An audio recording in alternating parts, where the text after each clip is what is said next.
missed out. People missed out on the stream will not hear your pandering and will not contribute now.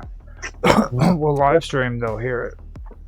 If in Yeah. live Yeah, stream, it's like they'll one hear it. person viewing your stream. Well, they'll watch it again. Okay, redo your pandering with the recording, man. Oh no. It takes up a lot of breath and energy Yeah, I doing know. that stuff. A lot of courage. Well, I mean, literally, the air in your lungs just gets sucked right up out of your body. Yeah. By the time I'm done, I'm having to take like big gasps of air because I had to say all that shit. During the cigarette break. Well, I already took one. That was where all the music was at.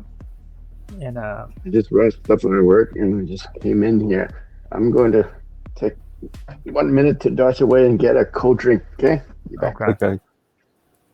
So today, there's a chance that we'll be able to get Jaffe Ryder in at some point. He said that he would be interested in.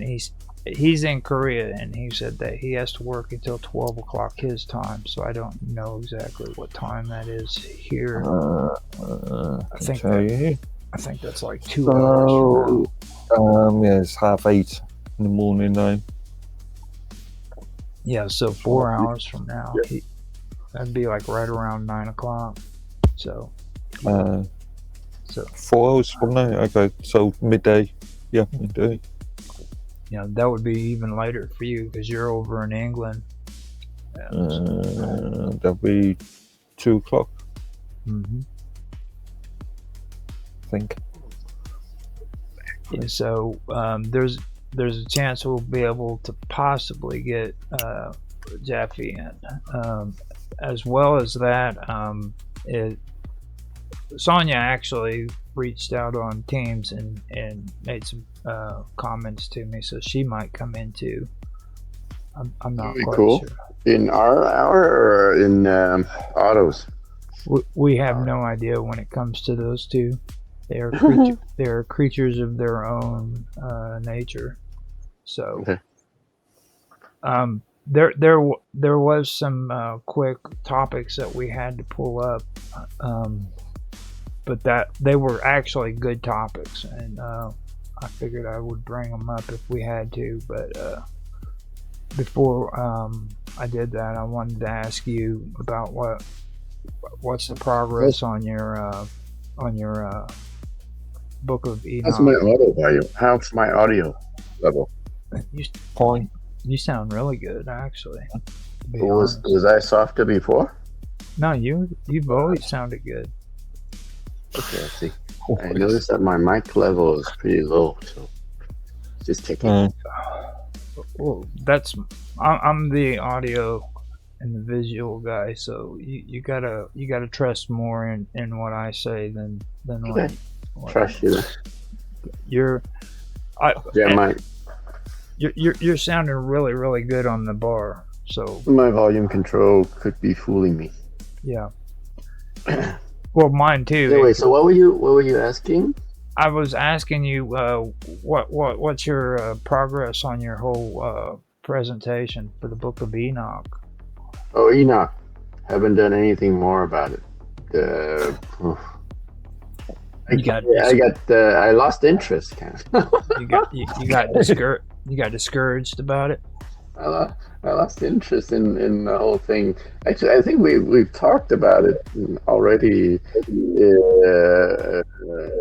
A fair amount. So I don't know if we need to delve into it too much anymore, unless there's some point of discussion that.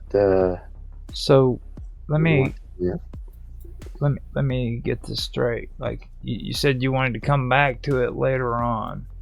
Yeah, I did, but you went in and looked at it and found out that everything we were talking about was true, right? No. That's what happened. Oh, is that why? That's why you think I don't want to talk about it anymore? Yeah. Yeah. Okay. So yeah, I meant to give a Catholic view of the whole thing, Right. And then I got sidetracked. I don't know if I can do it again. Well, as a Catholic, what is your view on what you've read about it so far? Because I do think that would be a really good good thing to Yeah. to get. What's your initial view as a Catholic? What do you take from it? Just quick overview. We should go into details. I guess we should do a detailed show on it. But it's treated like a literature in the church. So it's just like just another writing, just like one of the philosophical writing. It's not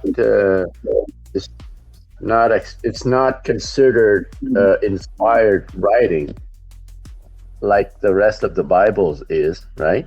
Mm-hmm. But it's just literature that somebody wrote in the ancient time. Ancient in terms of like the 3rd, 4th century. But it's interesting writing, but it's it's not considered inspired writing at all that we have to believe.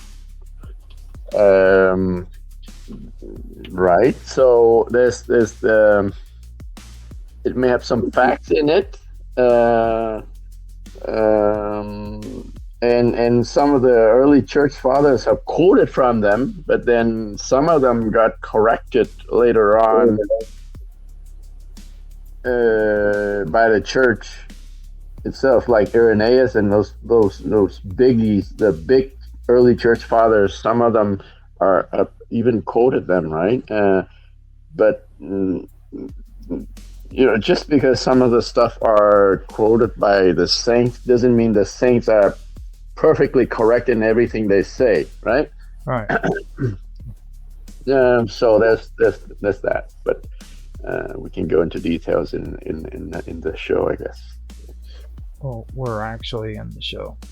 Oh, you're talking about on a later show. In the latest show. Well, I mean, did you start recording? Yeah, I'm recording right now. So. Oh, you started recording, but you didn't do any intro or any crap at all. Well, I mean, we've tried that on the Minds Roundtable back whenever we were wanting to be organized and stuff, but Tan Hai Tran just never seemed to show up on time to do it at the right moment. So it kind of fell off. You know what I mean?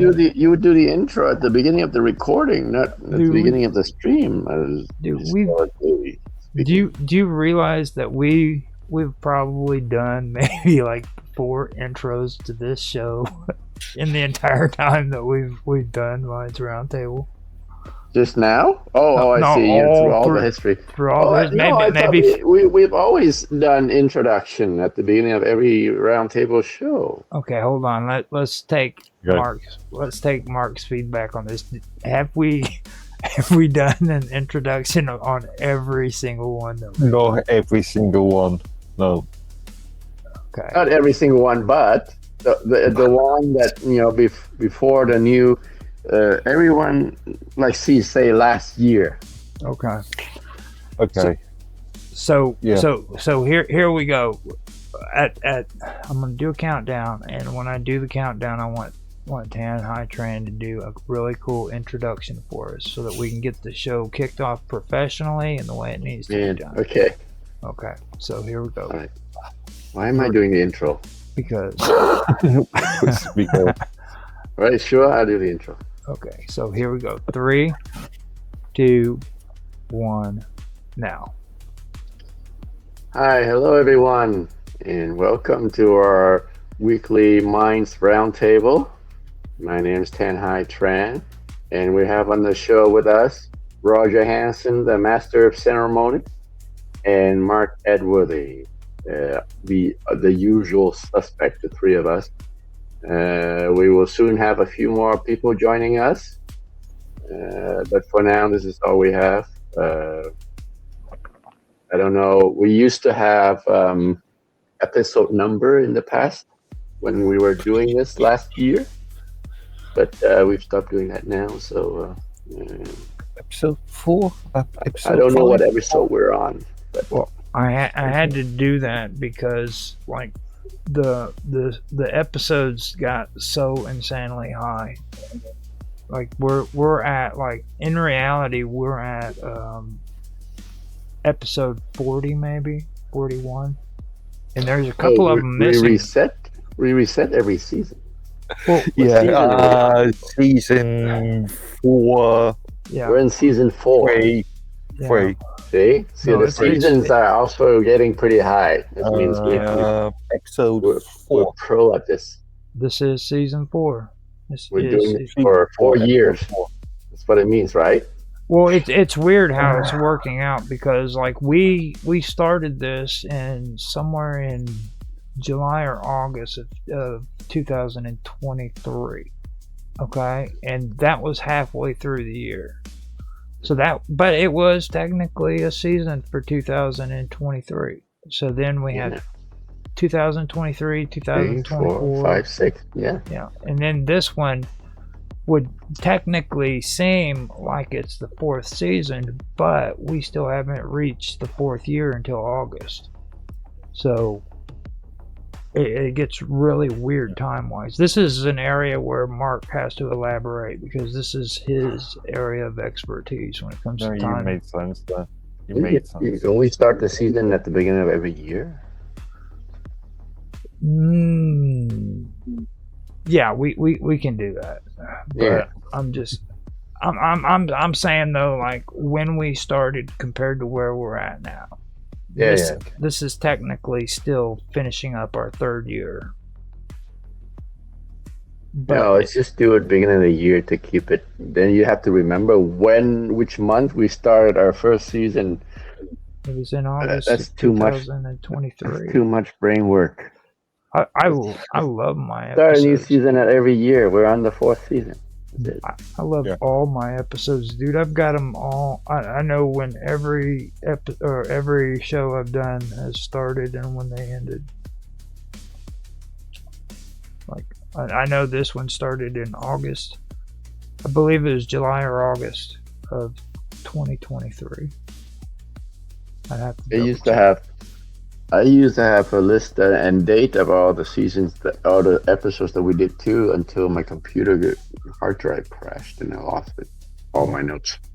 That's what happened to me just here recently. I cried.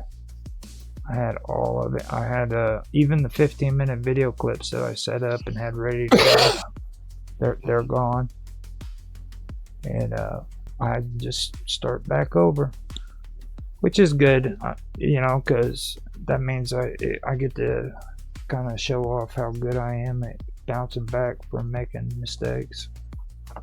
Right. It's okay. Let's do this quick test. I'm gonna turn up my mic level. Oh, Do I sound any different at all? You sound good. You sound really good. No. There's no change in audio level from my side. No. Okay, so this thing is crap then. You bought that from overseas, didn't you? No. It's the OS sound level. It's the my Linux desktop. Oh, okay. Volume control. Linux. I Linux. understand. That's right. Yeah, give you a chance to bash Linux.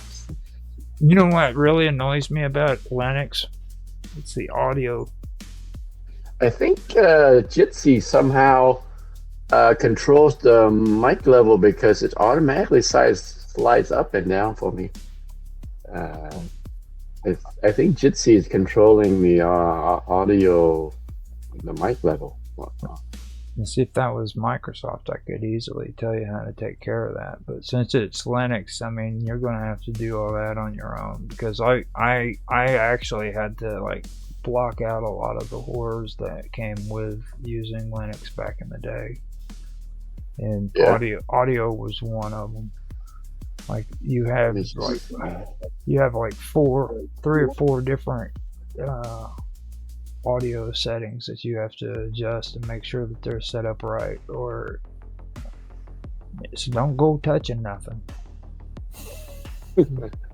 You're sounding good. You're doing great. Okay, I'm not touching anything then. Okay. Okay. Because like Linux is a nightmare when it comes to audio. Remember a couple of weeks ago you said my audio was like cutting out? Yeah.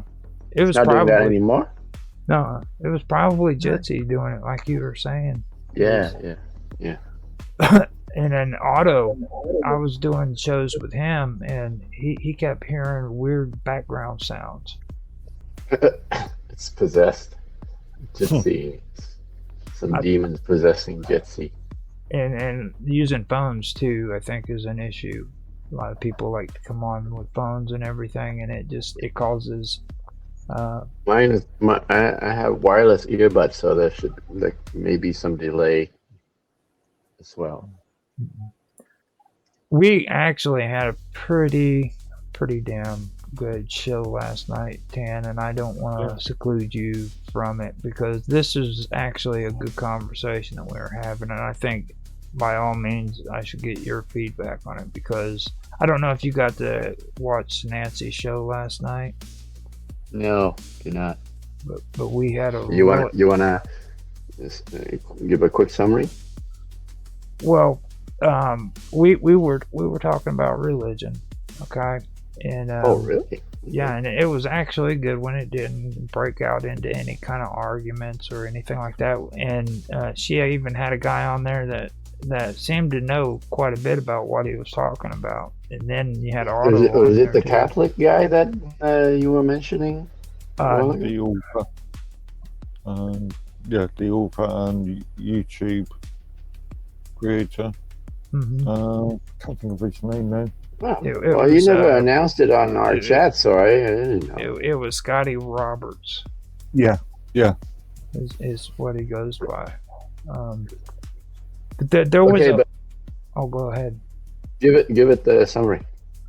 Well, I'm not going to jump into a lot of what he said, but I can tell you some of the stuff that kind of pertains to it that we were having. Okay, it brought up some good topics that we were talking about, and it goes into a lot of it, but it's not like exactly what they were talking about. Is it Christianity they were talking about, or yeah, it's Christianity. It's some of it's biblical, but some of it's also when it comes to like genetics and stuff like that, and things of that nature, and things. Well, like, have you heard of Cohenism or Cohenism? As in like koine, as in the language, the Greek? Like the Kohen, with the Jewish people. Kohanism. No, I haven't heard of it. Okay, so like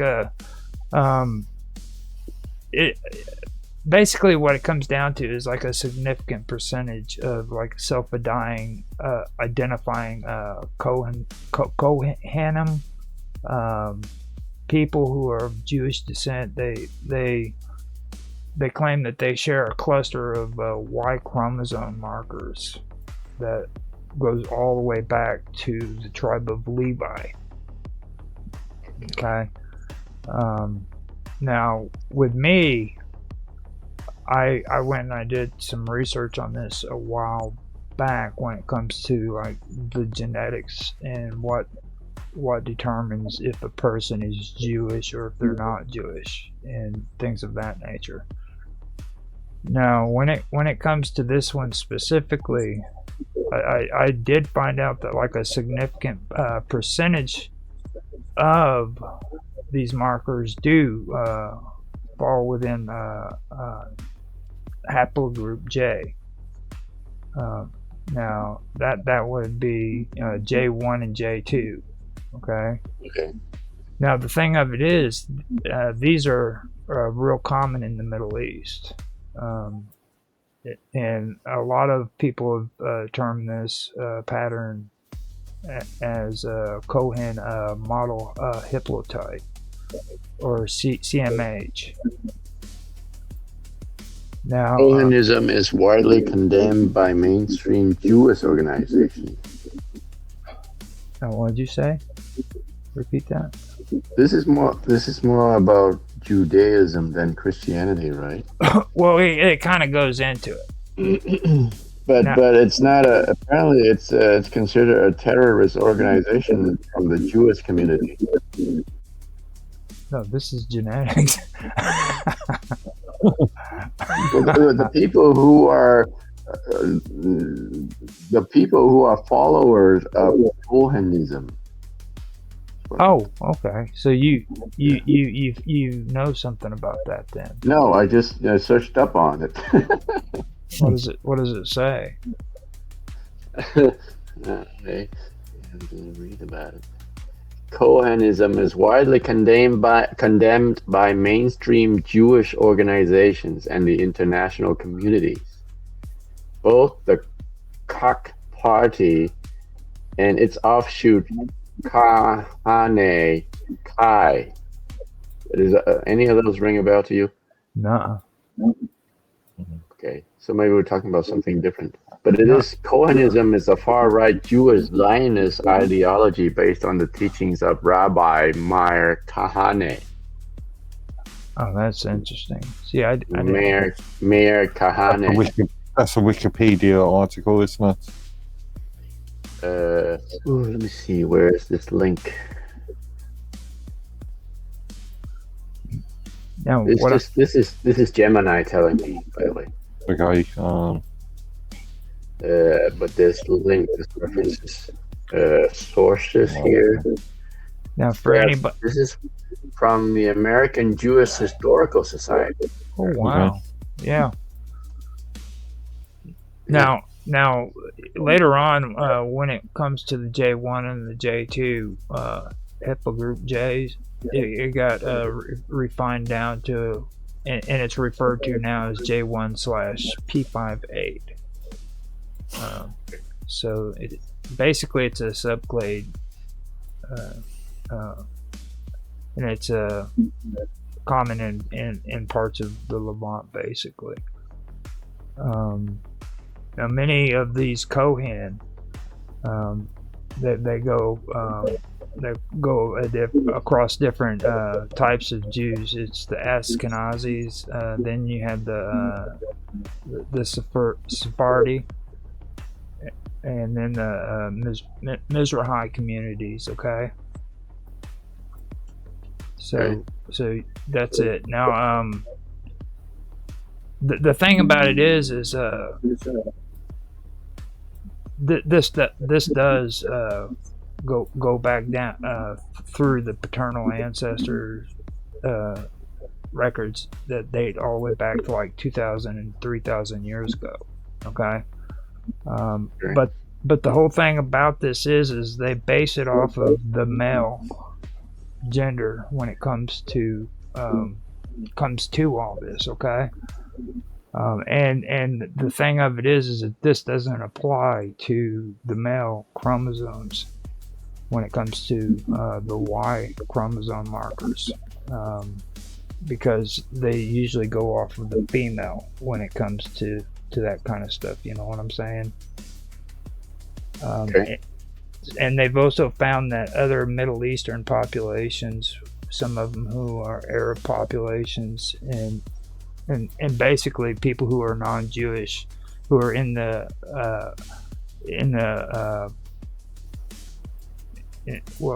Levantine area, you know what I mean? That they also have this Y chromosome marker as well. So it doesn't say specifically that you're Jewish because you have this Y chromosome marker. It just says that a lot of people who are in this group does have it. What is the Y chromosome marker? It is J1P58. And what is this?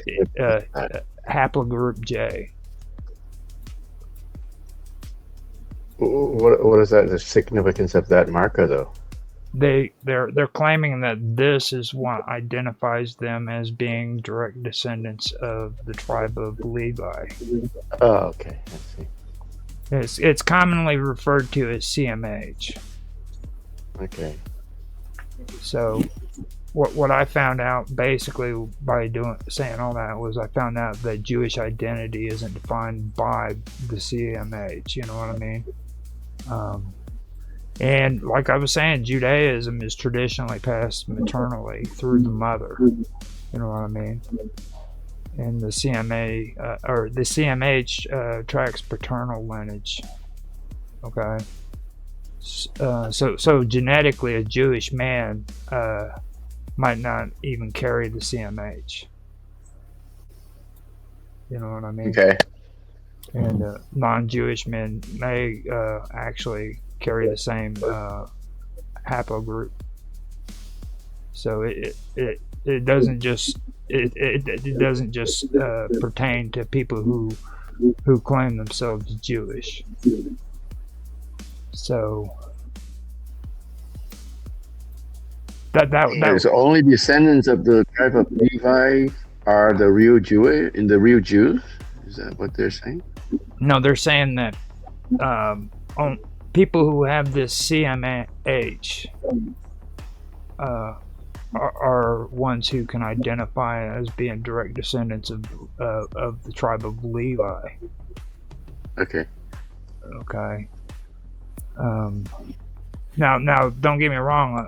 That they have been saying that there is a shared lineage among many of the men who identify as Kohanim. It's hard to say that word, Kohanim, but I like I said, what I found out when it comes to, first of all, identifying as Jewish is you have to go according to tribes, and like when people use the term Semitic, like the word Semitic is actually a language group. It's not DNA. You know what I mean? Right. So that was one thing that I did point out last night, and I think people are getting too caught up in this whole DNA thing, like it's going to actually prove something when it comes to this stuff, because they're misusing terms, you know what I mean? Like Semitic is a Semitic language, like the Akkadians used Semitic languages back during the time of Sargon, and that was a part of the conversation that we had too when it comes to Sargon. So that's kind of where it all leads in, you know what I mean? Okay. Now, and the whole thing about this is, when it comes to this, they're trying to say that it proves descent from Aaron. Okay, and even though there is a strong CMH in this group of people, it doesn't freaking prove descent from Aaron, nor does it create any kind of biological I don't know how you say it, like a boundary around Jewish people. Yeah. Does that make sense? Okay. Aaron. Okay. Aaron was a descendant of Levi. Was what?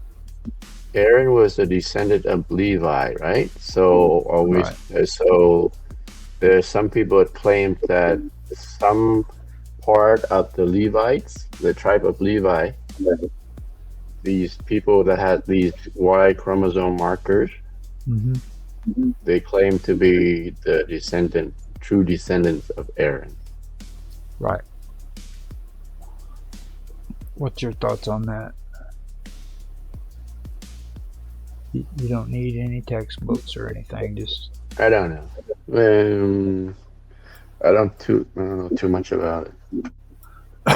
Well, I mean, generally, from what you've heard there. Okay, so what is the implication of that claim if it's true? Well, I mean, is there a way that they could actually prove that they have a descendant? Because my understanding was the tribe of Levi vanished. They don't have any clue where the tribe of Levi is. Oh, I see. Okay.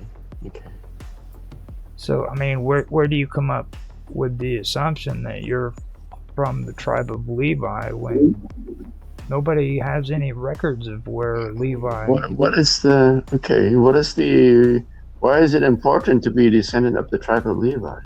They were the ones who carried the Ark of the Covenant.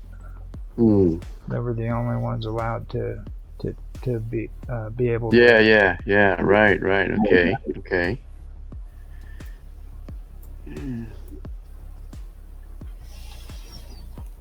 So the ark was lost at some point. Is that the time when the Levites got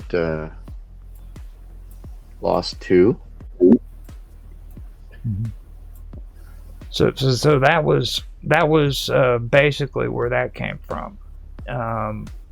Now, also we ended up getting into some pretty interesting conversations when it comes to this. Like there was a part where it was talking about the Virgin Mary, and this is probably something you would really like. This has to do with, according to Christian theology, it holds that Jesus was born of the Virgin Mary and didn't have a biological human father, right? Right. So the big question is a lot of people ask is, why is it that the Jews could not accept Jesus as the Messiah? Okay.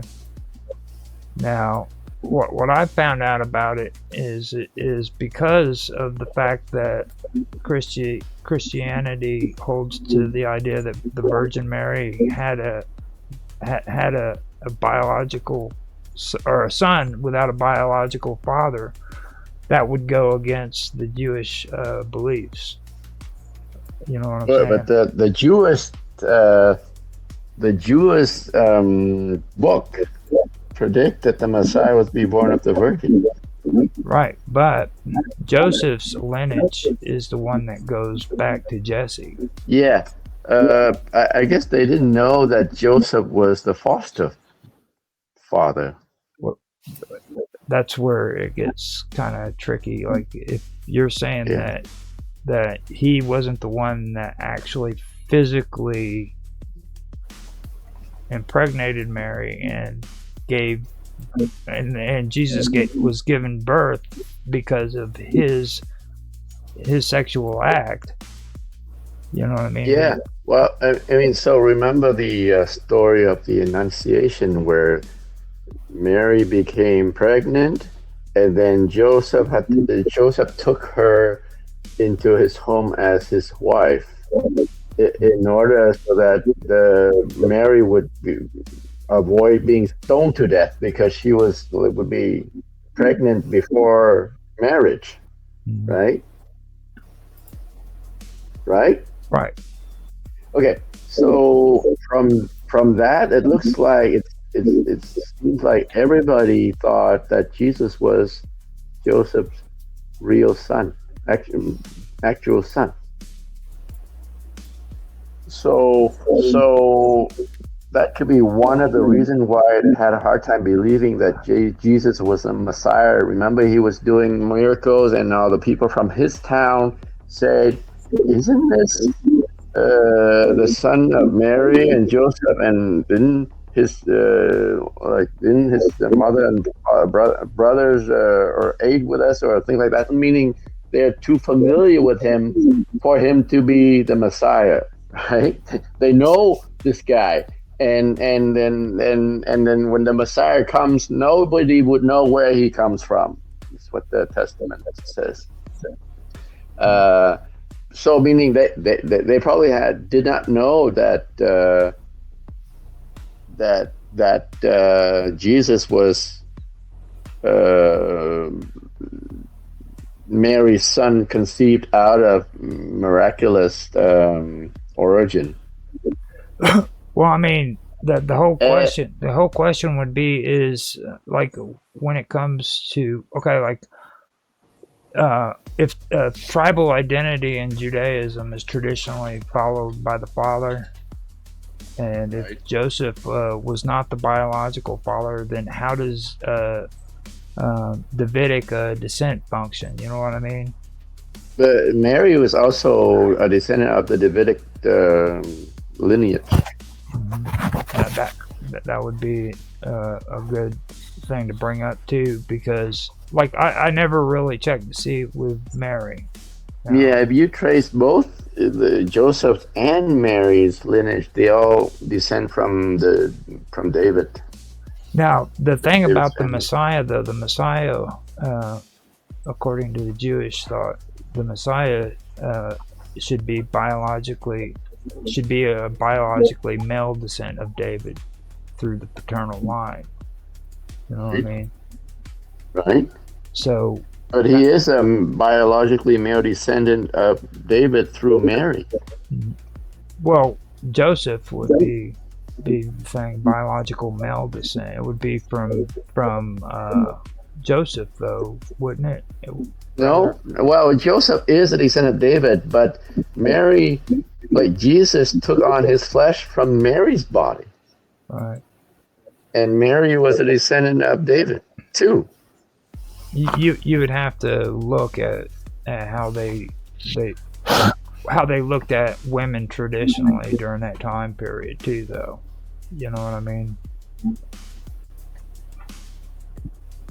To be honest, I mean, you know, so when a child is born from out of the father and the son, they don't take completely all of their DNAs from the father, right? Right. They have to inherit some from the mother too, right? So when the child is conceived, in the case like Mary conceiving Jesus through divine intervention, there was no earthly father, so all of his DNA comes from Mary. Well, that would make sense in today's world, though, is what I'm saying. But when it comes to back then, like they didn't have information concerning DNA or things of that nature. You know what I mean? So, later on, man, I'm gonna check that out too to find out how they felt about lineage. If it, because you got to admit they didn't have very high regards for women back then. Not any of the societies back in those days actually had high regards for women when it comes to stuff like this. It was always the man, the father, and the son. You know what I mean? And yeah, I mean, true, but in Judaism there was some pretty powerful women. Right, and that actually comes up to another thing that we were talking about too, and this one actually is something that I was impressed with because the guy that we were having the talk with, we were talking about David. Actually, it got into Jesus and David through that, but then we were talking about the lineage of David, and I pointed out Ruth. Okay, and a lot of people don't realize Ruth was not Jewish. Right, she was not. Yeah, she was Moabite. Yeah, and this is like the great grandmother or the grandmother of David. Maybe great grandmother. Yeah. So I found that interesting that the whole lineage of the Messiah was actually it comes from Ruth, who was actually a Moabite. That was an outsider who became a part of it. But Ruth married into the family and gave birth to who? Oh God.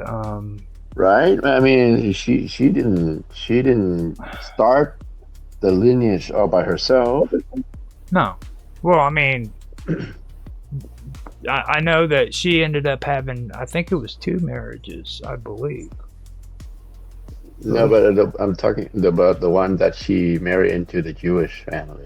Yeah, that was the one that she was married to first, and then when he died, she said that she would follow the Jewish faith and go wherever they went, and eventually she married a brother of this guy. I forgot who he was. I forgot either. I forgot as well. I need to look it up. Yeah, which I thought that was actually pretty cool because I've been doing some research into a little outpost. It was called Cantelet Adrid, and it was found in the Sinai, where they had found a smaller temple that had like a syncretized had a syncretized religion where it was blended between Judaism and the Phoenicians in the area as well as Egyptians. They were all basically blended together. They had pottery, they had paintings, murals on the walls. And I found that pretty interesting because if you'd remember back then, man, it was forbidden for the Jews to have any temples other than the Jewish or the temple in Jerusalem. That was, right. You know. So I thought that was kind of cool. And that kind of got into the whole conversation of how much of an influence Egypt, or how much of a relationship there was between Egypt and the Levant, especially with Jerusalem, you know. And then we started getting into the conversation about Moses and the story of Moses being put in a basket and floated down the Nile. Yeah. You know. So that's where I brought it up about Sargon. You know, I still have a hard time believing that that's an actual story, because if you take Sargon's story and you put it side by side with Moses' story, they're pretty much identical. Now, the guy Robert or Scotty Roberts that was on last night, he tried to compare that story to Osiris, but I couldn't compare it to Osiris because of one thing: Moses didn't have his wiener bitten off by a fish. You know what I'm saying? So, and plus, this was when he was a baby, not when he was being murdered. Okay. So that was kind of where that whole conversation went. So, you got any feedback on that? Interesting. On the story of Moses, what's your thoughts on that?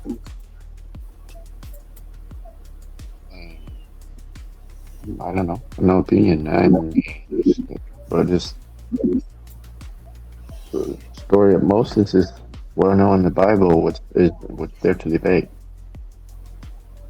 Well, I mean, with Moses, have you ever done any research to find out if there was like any familiar stories during the time that kind of coincides with the story of Moses and is actually a little bit too familiar? No. You mean like any historical character, historical evidence of his existence outside the Bible? Yeah, like for me, I mean, I believe that the Moses story was actually taken from the story of Sargon when it came to the Akkadians, because that's the same exact story. I mean, I see now. I don't think so. I don't know much about this Sargon. Maybe I don't know. Sargon. Don't know anything about Sargon. It's possible that they could be the same person with different names in different traditions. You know, well, there are That would make the story of the of Moses older though than what they're claiming it is. That would actually make it like 2,000 years older than what the story of Moses really is. Because Sargon with Akkad happened like 2,000 years before any of that, maybe even longer, 3,000. What was Sargon of what? Akkad? Akkad, yeah. He was actually the first person to create. He created the first empire in history. Empire of what? Samaria. Okay. I mean, the Sumerian was there when, at the time of, in biblical times, and it's mentioned in the Bible, so there can't be coincidence. It can't be the same person. Right. Moses and this Sargon. The story, though, for me, it's too familiar. Like synchronicity is what really sticks out to me. Where I've heard a lot of people say, with syncreticity, it's not really people intentionally borrowing a story and all that stuff, but they for some reason have this level of enlightenment or some crap like that. You know what I mean? But I also know that people today, they take things lightly about how smart people back then were, and how connected these societies were. You know what I mean? They think that just because this happened way over here, there's no way these people over here could have known about it, and that's not true. They had a very, very close network where they. It's. Yeah, their way. So Sargon, just searched up a little bit about him. So he was in the 24th, 23rd century BC. Mm-hmm. Yeah. And Moses is in 13th century BC. How they're so far apart from each other in terms of geographical location. Well, I mean, and way back in ancient time, there would have been no way for stories from one end to reach the other. That's not true. How we talk about the Dark Ages and the Middle Ages. Not too many people realize that we also had a Dark Age during that time period too, when Assyria fell. When Assyria fell, I mean, that's when things went dark for a lot of history during that time period, and a lot of people don't realize that they had huge freaking trade routes and communications among one another, and it was mostly done because of Assyria, which I don't think that they were really that great of an empire. They were pretty horrible and everything, but they were actually a huge part of the infrastructure during that time period. And when they fell, that created a dark age.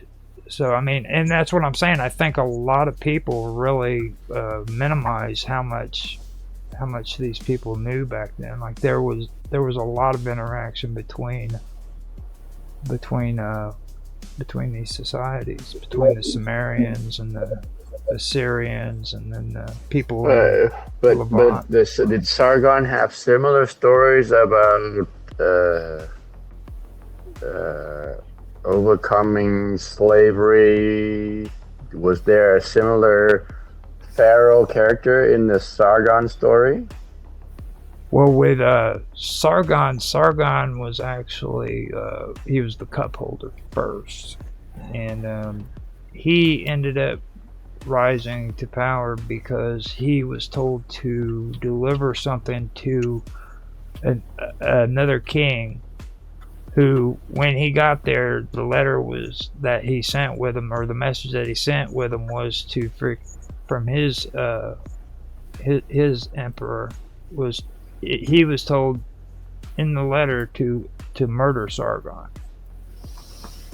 and instead of murdering Sargon, this guy explained to him what the message he delivered said, and he ended up helping him defeat the guy who had sent him, because he was the cup holder and all that, and he was jealous of Sargon because of how he was supposed to be. So that's the basic gist of that. And then after that, he was able to unite Samaria, supposedly, and created the first empire. Now, the weird part about that story is they do not know where Akkad is located, the city of Akkad. It's been a mystery. So, and the Akkadians were freaking the first Semitic-speaking people. Okay. Which So is the only similarity between the two of them is their birth. well, the story behind their birth. The story behind their birth, yeah. Yeah. Other than that, they're like totally different, like life and. Okay. So I mean, what's I don't know. So. I'm just saying that story about Sargon was taken and used for the story of Moses. Yeah, I don't believe that. Well, okay, that's it's an interest claim, but you have no proof that he did that. I got the proof. Just read the story, man. It's like that's they're similar. You know, the flood story in the Western civilization. The Chinese tradition also had a similar flood account. That's not flooding. That's not a flood. That's a baby being sent down. No, river. I'm talking about similarities between traditions. Oh yeah. Now the flood. It doesn't mean that one steals from another. I'm not. I've learned to not use the word steal anymore. I'm using syncretize. It's where they incorporate different aspects of a religion into theirs. You know, and that they're like Buddhism. I've just been recently talking about it. They've been doing that a lot too. Like you had the Tao, you had the Japanese. What is that? They were doing it as their whole religion is completely different than what the Tao is even. And then you had the religions over in India. So there's different types of Buddhism that where it was syncretized into one another. You know. No, that's I don't know. That's different, man. So there's one origin of Buddhism which comes from the Buddha, but then his disciples scattered throughout the world, and they have different tradition and practices. But they have different traditions, but they're still Buddhism, right? Right. It's not whatever syncretism you're talking about, where different regions copy. No, they're actually disciples of Buddha spreading out the world, just like the disciples of Christ went out and evangelized the whole world about Jesus. And so I don't know what that says about syncretism.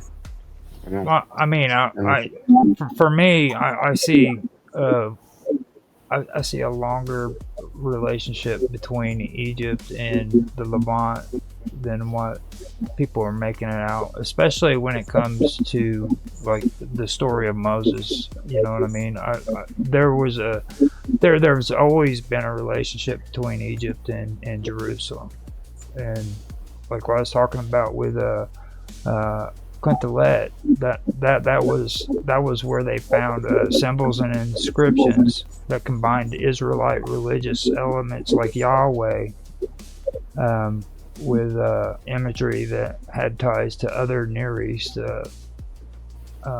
groups. You know what I mean? And a lot of it included Egyptian influence, and this was in their motifs and in their paintings and pottery. You know what I mean? And it's like I said, by all accounts, according to the Jewish tradition, that temple that they had there shouldn't have even been there because it goes against the Jewish traditions. There should have only been one temple, and that should have been in Jerusalem. You know, so I did find that interesting.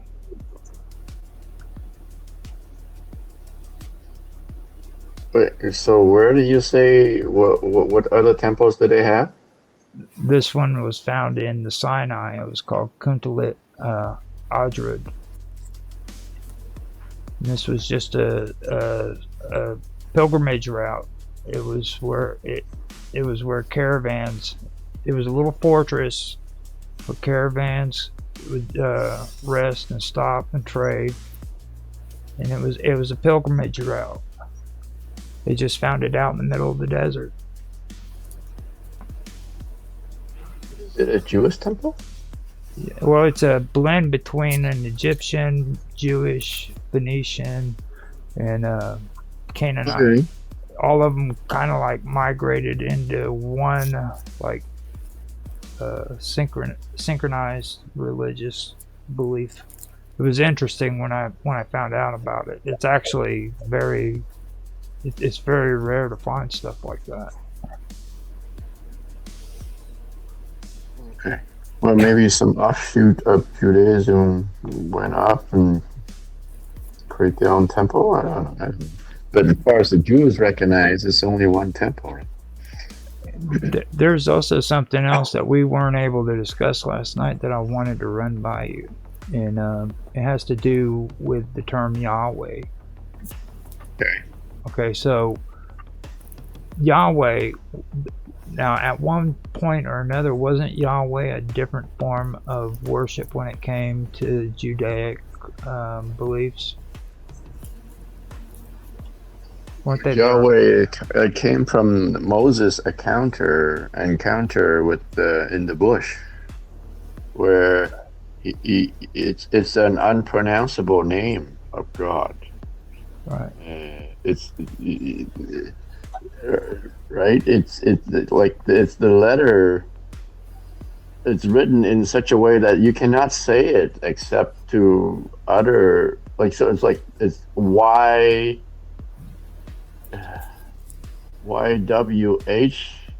or something like that. It's supposed to be like an unpronounceable name of God. Right.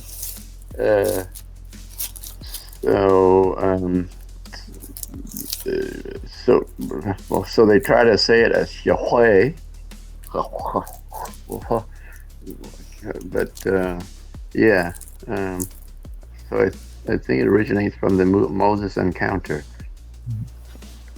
See now I was that was actually something Nancy brought up too. Like she mentioned something about like exorcisms, and you know all about exorcisms being a Catholic.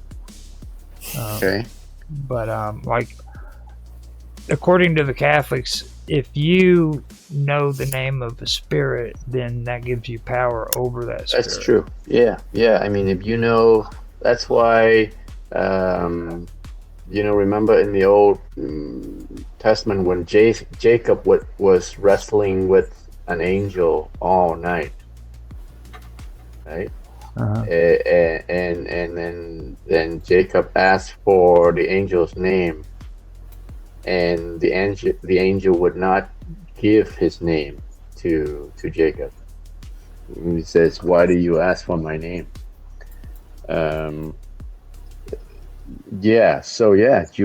Jews believe that if you know somebody's name, you have some sort of authority over them in some intimate manner. Like that's why the angels, like we Christians, we have guardian angels, and we don't know their name. And we're not allowed to give them any name, because when you name something, it means you have power over them, authority over them.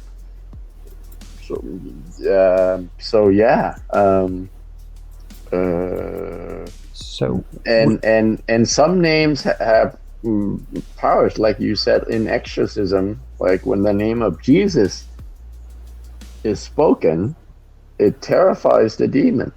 It scares them out of the possessed person.